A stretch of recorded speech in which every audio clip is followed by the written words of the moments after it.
Okay, welcome back. We're going to talk about the good life today. Last time we discussed hedonism, and we had laid out the two parts of hedonism, a hedonic theory of value and a hedonistic theory of welfare or the good life, where the hedonic theory of value says that pleasure is the only intrinsic good and everything else is merely extrinsically good in relation to the way in which it can get you pleasure. A related thesis is the hedonic theory of welfare, which says that well-being or the good life for a human being is just a life of maximal net pleasure.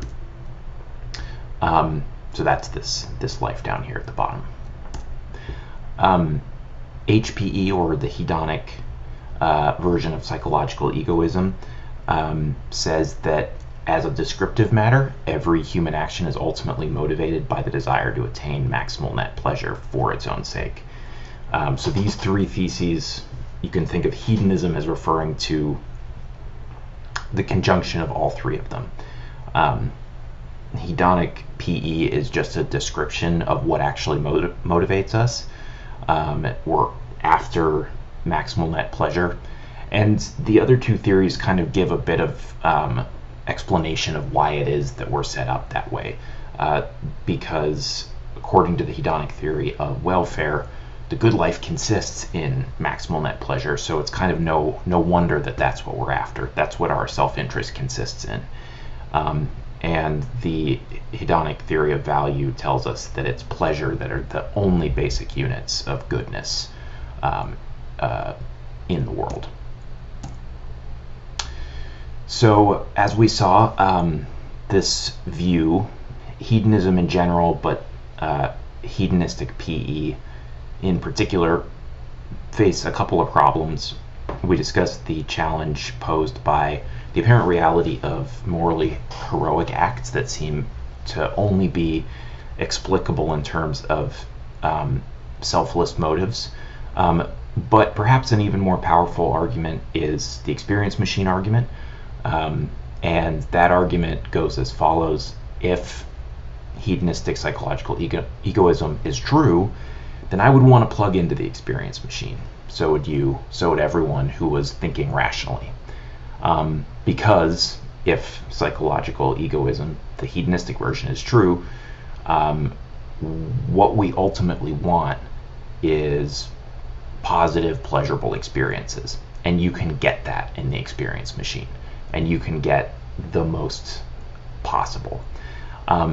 However, the second premise says, I wouldn't want to plug into the experience machine, or you wouldn't want to plug into the experience machine.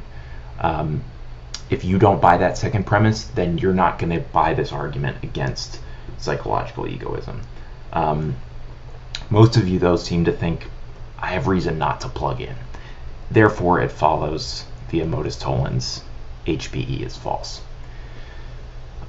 This is all sort of a nice setup for an alternative theory of the good life and an alternative account of what motivates us and an alternative account of value. Because the second premise says you wouldn't want to plug into the experience machine. As we saw in class, when you start articulating what your reasons for not plugging in are, what you're uncovering is that you have intuitions about things or experiences, events, relationships that seem to you to be worthwhile for their own sake, but that are not mere experience. And that's the stuff that you're missing out in the experience machine. So you don't get knowledge in the experience machine. Maybe some basic knowledge like that you exist or something, but you're going to be systematically deceived about what's going on in the real world if you plug in.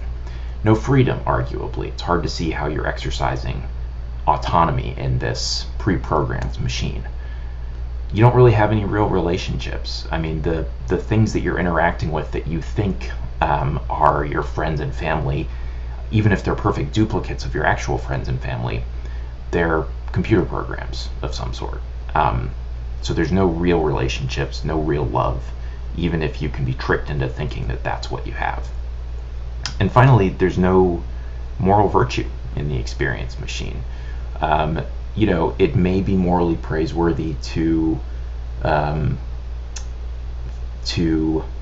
when you're in the machine, sort of donate money to what you think is a charity because you think it's going to relieve human suffering. Maybe there's some praiseworthiness there because it's not really your fault that at the end of the day you're being tricked and there's not anyone benefiting, but you're not doing any actual consequential good in the world.